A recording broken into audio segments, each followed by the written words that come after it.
straordinaria apparizione di Gesù a Meggiugori. Salve a tutti carissimi, oggi voglio parlarvi di un fenomeno che si è verificato proprio oggi, 23 maggio 2023, a Meggiugori.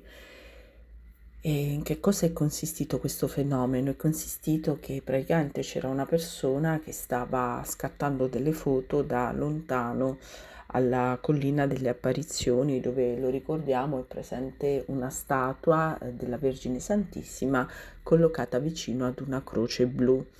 E nei pressi di questa croce blu si sono verificati anche molti miracoli. Ebbene, carissimi, che cosa è successo? È successo che mentre scattava questa fedele, appunto recatasi in pellegrinaggio a Meggiugori, stava scattando questa fotografia, praticamente poi nel guardare sul suo cellulare si è resa conto che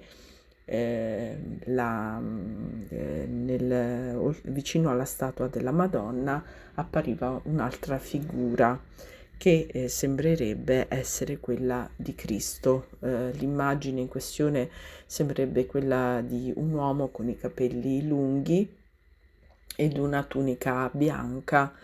L'immagine è visibile solo da lontano, per cui non si può valutare diciamo perfettamente in tutti i dettagli, però sembrerebbe essere l'immagine del Cristo. E bene, carissimi, lascio allora queste immagini alla vostra valutazione, ringraziandovi, ecco, per l'affetto e l'attenzione con cui mi seguite sempre. A presto, carissimi. Kumbaya.